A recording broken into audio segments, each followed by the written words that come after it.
O Ministério Público, assim como as escolas, está com o prédio fechado, mas as escolas estão abertas e o Ministério Público está aberto.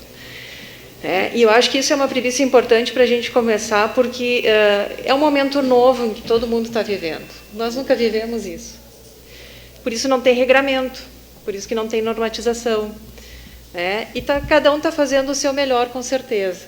Então, assim como nós estamos fazendo o nosso melhor, mesmo trabalhando ou de casa ou sozinhos nas suas promotorias, porque às vezes a gente vai lá, enfim, fica um pouquinho, as escolas estão fazendo o seu melhor também, dentro daquilo que é novo, inusitado.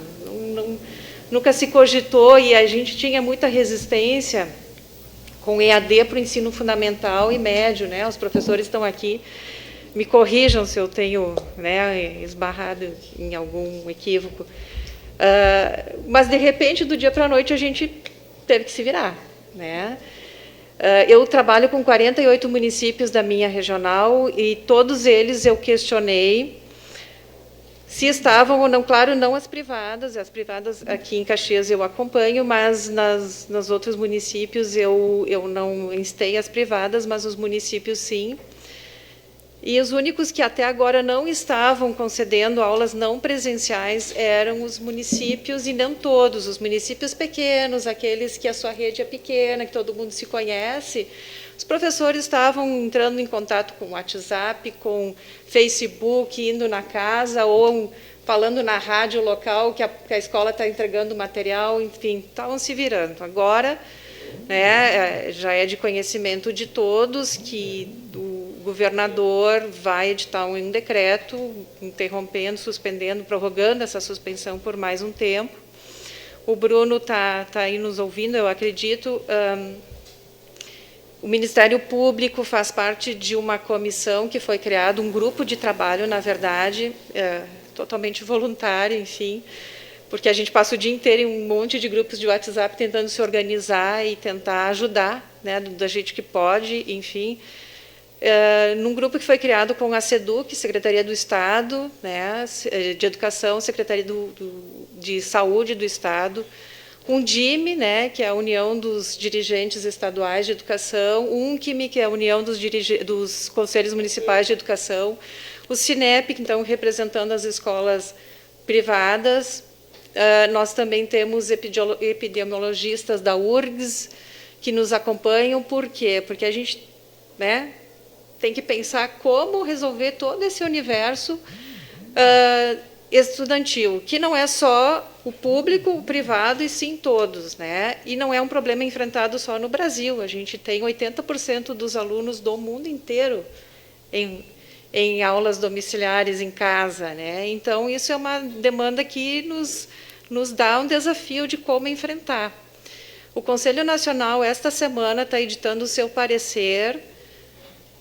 Se a gente tem dificuldades aqui no nosso universo, imagina no Brasil inteiro, com quilombolas, indígenas, escolas de campo, escolas de ribeirinhos, enfim, e colocar tudo isso num país de desigualdades imensas como é o Brasil é realmente difícil.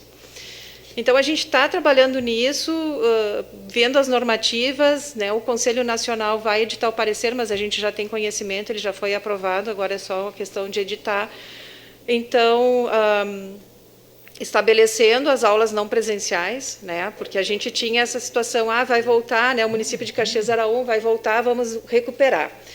Quando foi falado isso, a minha grande preocupação aqui, eu passei para a Secretaria de Educação, era voltar e de que forma, porque não dá para a gente pegar crianças e profissionais que ficaram ali em casa e jogar um universo, isso aí daria realmente mais abalo emocional, interferência na aprendizagem do que algum retorno positivo.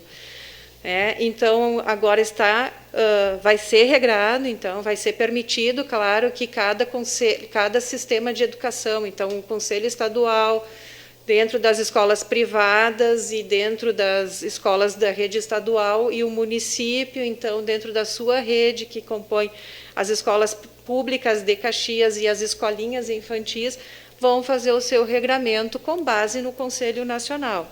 Então, as aulas não presenciais passam a ser reconhecidas como dias de efetivo, né, como dias letivos, enfim, horas letivas.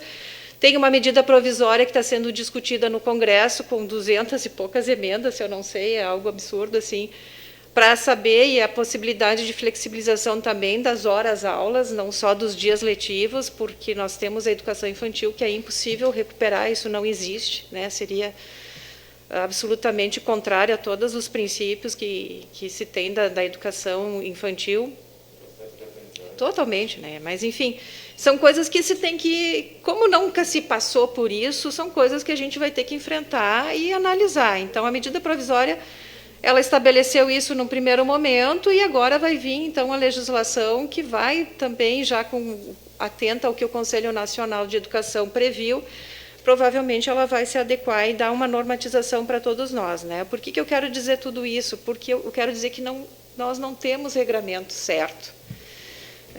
Tem várias assembleias legislativas ali com projetos para não desconto linear. E aí é que a gente diz, né? Cada escola é uma escola, cada escola tem sua planilha de custos. A primeira vez que chegou na promotoria de educação, e porque a matéria de consumidor eu passei para a colega, mas já conversando com alguns dirigentes de escolas infantis que me perguntavam, eu dizia assim, só abrindo planilha de custo. Não tem outro jeito. Para eu saber o que não está sendo gasto, porque a folha de pagamento, que é o que mais impacta, está sendo gasta. E aí a gente fica pensando o que não... Né, isso eu estou falando 20 e poucos de março, né, que foi ali que começou logo no início a movimentação. E aí isso começou a pensar, e isso veio também nas outras promotorias regionais, a gente começou a conversar e se passou então para o Centro de Apoio ao Consumidor, que entrou na situação, porque aí são legislações do consumidor, né, mas a gente dando o respaldo da questão da educação. Então, de que sim, que as aulas não presenciais elas estavam sendo... No Rio Grande do Sul já tinha um parecer do Conselho Estadual admitindo as aulas não presenciais, a gente já sabia da tendência do Conselho Nacional, porque a gente tinha reuniões e acompanhava também esse movimento, e sabíamos aqui que tanto as privadas quanto o Estado haviam aulas não presenciais e uma quantia razoável de municípios que também estavam nessa tendência, embora os grandes municípios, por todas as suas dificuldades, ainda não tinham se mobilizado para aula não presencial. Então, havia esse movimento, a gente conversando sabia também do investimento em plataformas digitais, dessa reorganização interna das escolas, né, com professores tendo que se virar também, aprender como nós, né, aprendendo a trabalhar remotamente, nós todos aqui, né, não sei, pessoal, mas todos somos analógicos. E entrar numa era digital totalmente, né, sem papel não é fácil, né? E eu acredito que para o corpo docente, talvez os professores mais jovens não, mas para os mais antigos não seja algo tão fácil. E para as crianças também, eu também tenho filho pequeno em casa, a gente se vira, né? Porque é outra mentalidade para a gente entender. Então, aos que me perguntavam, e depois nos grupos, a gente sempre dizia, diálogo e transparência, isso é o nosso norte daqui para frente, diálogo e transparência para a gente construir o que for bom para todo mundo.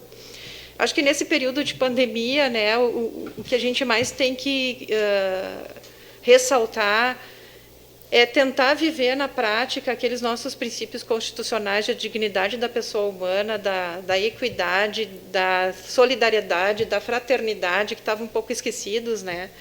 Porque nós estamos todos no mesmo barco, todo mundo com sua dificuldade, né? É muito raro a gente dizer assim, alguém ganhou com isso, né? Não, um que o outro, né? Mas assim, a maioria, e nós vamos saber que daqui para frente a coisa vai ser bem difícil, né? Muitas atividades que não são essenciais vão demorar para voltar, e aí a gente vai ter que realmente ver, se a gente quer ser uma sociedade solidária, a gente vai ter que olhar para esses também, né? E por isso que a gente sempre tratou com essa pauta e essa situação também das escolas privadas, né, com os pais. Diálogo e transparência. Eu acho que como disse a colega Janaína, quando a gente mostra qual é o meu problema, né? Exercendo uma empatia, a gente vê, não, o teu problema é sério e a gente precisa se ajudar, né? Tem pais que perderam toda a renda familiar, ficaram com nada, né? Quem não teve uma reserva, e muitos não tiveram porque investiram no seu negócio, enfim, N motivos, né? Estão sem nada, né? E eu passei isso até para o Bruno numa conversa que a gente teve essa semana. Aqui em Caxias eu tenho também uma preocupação, é porque não tem vaga pública, né? Vereador Edson. Esse é o problema. Então ninguém quer romper contratos, ninguém quer tirar alunos da escola privada, mas a gente também não quer quebrar as escolas privadas e não, enfim. Eu acho que esse espaço ele é importante porque a gente precisa sim, né, ampliar esse diálogo, ser transparente. Eu pedi isso para o Bruno na reunião. Eu disse, orienta teus escolas a serem transparentes, papo reto, como diz a gurizada, né? É assim, eu estou com esse problema, eu tive esse gasto, o que eu posso fazer? Nem todo mundo hoje está com problema financeiro, mas eu não sei daqui a 2 meses se a gente não vai estar, né? Porque a situação vai se agravar. A tendência a não voltar às aulas tão cedo, quando voltar, não voltar como era, né? A gente agora, nessa comissão que a gente, nesse grupo de trabalho que a gente está, a nossa agora missão é trabalhar com protocolos de retorno para o dia que acontecer, né?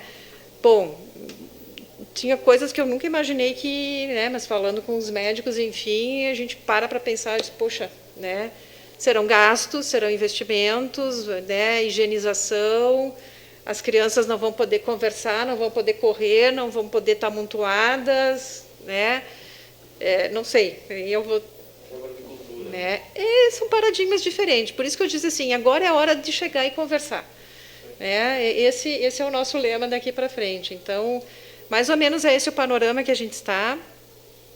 Então, com as aulas não presenciais, sim, valendo como horas letivas. Não está definido isso, e aí cada sistema vai organizar que tarefa vai corresponder a quantas horas, né? Vai trabalhar o seu calendário escolar, a gente não sabe, talvez vá para fevereiro, talvez. A gente tem escolas no estado, para ver a dimensão do problema, que não iniciaram o ano letivo de 2020. Não começaram ainda, né? E isso é um quebra-cabeça, né? Então, a gente aguardar para ter aulas presenciais, bom, aí é praticamente jogar fora o ano de 2020. Eu acho que não se trabalha com essa questão nunca. Eu sou daquelas que vou lutar até o fim para a garantia desse ano letivo, né? Mas, enfim, não se sabe o futuro. Então, a gente tem que trabalhar com isso e tentar ver agora o máximo possível de manter o vínculo com as crianças, o que é mais importante, para as crianças não se sentirem, as pequenas acham que às vezes, né, estou abandonado, o que aconteceu, por que eu não vou para a escola? Então, esse vínculo com as escolas é muito importante, seja ele por WhatsApp, seja ele, né, por Face, por Insta, né, as escolas privadas têm uma situação mais privilegiada do que as nossas públicas aí do interior, que não têm acesso à internet, ou enfim, as crianças não têm, às vezes, num lugar nem para onde se sentar e fazer a sua tarefa. Então, a gente está num universo um pouco mais privilegiado, mais fácil, mais acessível, né? Então, a manutenção desse vínculo ele é importante. As crianças pequenas e as que estão em processo de alfabetização, realmente é um momento muito minucioso, muito delicado, e aí vai depender muito da habilidade das escolas, porque o Conselho Nacional está referendando aulas não presenciais também, né? Então, é um momento bastante delicado para que as escolas mantenham isso com afinidade com os pais, né? Agora a gente vai ter que pedir para os pais também fazer um trabalho além daquilo que normalmente se fazia, que é dar atenção para o filho em casa, acompanhar as aulas.